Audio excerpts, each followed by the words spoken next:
At precisely 6 a.m., Thomas Reynolds stepped out onto his back porch in South Carolina, the early sun casting a warm glow over his neatly trimmed garden. The chirping of birds and the soft rustle of breeze through the trees greeted him as if nature itself knew it was time. With a light stretch and a contented sigh, Thomas dropped into a perfect one-legged squat, then smoothly rose again. He repeated it 10 times without hesitation. At 80 years old, most of his peers had trouble getting out of a recliner without assistance, yet Thomas had just completed his morning pistol squats like a gymnast. Neighbors often gawked in disbelief when they saw him jogging lightly around the cul-de-sac, shirtless under the Carolina sun, muscles still visibly defined beneath his weathered skin. His white hair was thick and combed back neatly, and his clear blue eyes held a spark that seemed to defy time. If someone didn't know better, they might mistake him for a fit 60-year-old. But Thomas wasn't just some medical marvel or lucky gene recipient.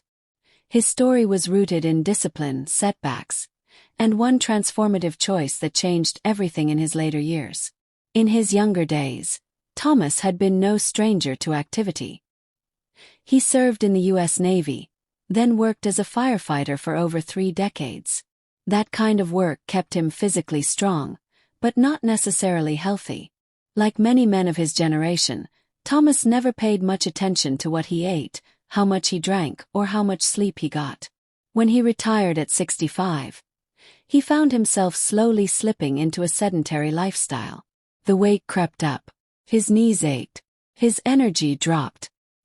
He developed borderline high blood pressure and was diagnosed as pre-diabetic at 70. For a while he accepted it.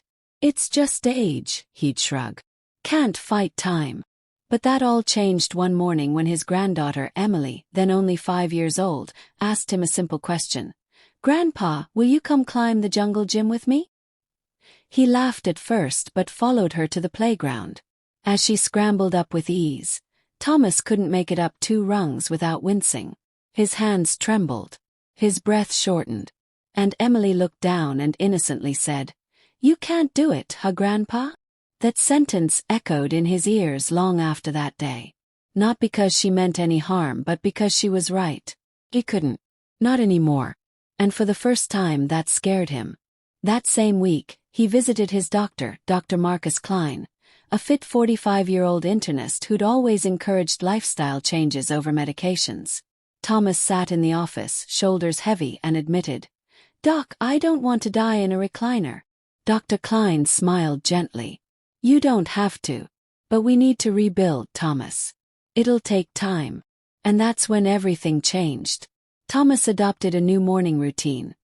Nothing fancy at first. Just walking a mile a day slowly. Swapping out soda and beer for water. Gradually reducing the processed foods and frozen dinners he'd lived on for decades. He began strength training under the supervision of a local trainer named Cody Marshall, a former Marine who volunteered part-time at the local senior center. Thomas, determined but cautious, listened carefully, followed routines and focused on form. He learned how to breathe through squats, how to brace his core for planks, and even started practicing yoga once a week to improve balance. Within 6 months he lost 20 pounds. His doctor noted improvements in blood sugar and blood pressure. But more importantly, he felt better. His joints hurt less. He could climb stairs again without bracing on the rails. By 72, Thomas was deadlifting his body weight in the gym and holding 2-minute planks. But he wasn't out to impress anyone. He just wanted to stay active enough to keep up with his grandkids. The aging in reverse part, as his doctor later joked, was just a bonus. The most astonishing milestone happened on his 75th birthday. His daughter Lisa had rented a small cabin by Lake Jacassi for a family celebration. Thomas, after a short swim, casually jumped up from a low wooden bench without using his hands. His great-nephew Zach, only 18 at the time, blinked in disbelief. "Dude, I don't think I can even do that." It became a running joke in the family. Thomas was somehow gaining youth instead of losing it. His story spread through the community. He was invited to speak at the local YMCA about fitness after retirement. "Most people think the decline is inevitable," he'd say. But you've got more control than you think. Starts with one small choice, one small step. Just don't stop walking. It wasn't about lifting heavy or running fast. It was about functionality. Can you sit down and stand up without support? Can you balance on one leg for 30 seconds? Can you squat low enough to pick something up without help? These became the new gold standards for Thomas, and for many others inspired by him.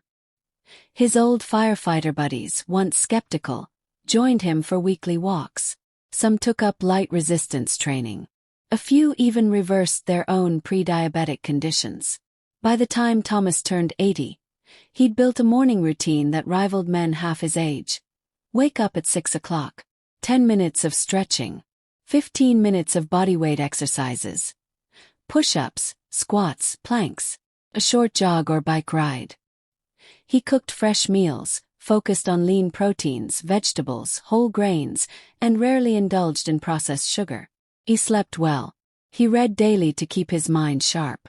And every Friday he met a group of local retirees at the Park for Balance Club, where they practiced single leg stands, yoga poses, and Tai Chi. One particular Friday morning, a news crew showed up from a local channel, curious about the buzz. The reporter, Michelle Davis, watched as Thomas performed a flawless crow pose during a Tai Chi yoga hybrid session. After filming, she asked, "How do you do it? What's your secret?" Thomas smiled, eyes crinkling. "I stopped making excuses. That's the real trick." Later that day, the segment aired under the title Aging in Reverse. Meet the 80-year-old who moves like he's 50. It went viral in the local community, especially among senior centers, and inspired others across the state. Letters began pouring in. Handwritten ones from older folks who felt seen and hopeful for the first time in years. One woman wrote, "After watching your story, I put down my cane and took my first steps unassisted in weeks. Thank you for showing me it's not too late." But even as Thomas received attention, he never let it distract him from the core goal: longevity with dignity. He wasn't chasing youth. He was preserving freedom. The ability to drive himself, to garden, to walk his dog Rufus without help, to dance with his daughter at her 50th birthday, to laugh and roll on the grass with his great-grandkids. These were the riches of his life. On his 81st birthday, Thomas celebrated with a group hike through the Blue Ridge Mountains. He brought along his daughter, son-in-law, 2 grandkids, and a handful of friends from the YMCA. The trail was moderate, 5 miles with a bit of incline, and Thomas led the pack. At the summit, looking out at the valley below, his granddaughter Emily, now 21 and training to be a physical therapist, wrapped her arms around him. "Grandpa," she said with tears in her eyes, "you've become my hero. I tell your story at college all the time." He chuckled. "Just promise me one thing." "What's that?" she asked.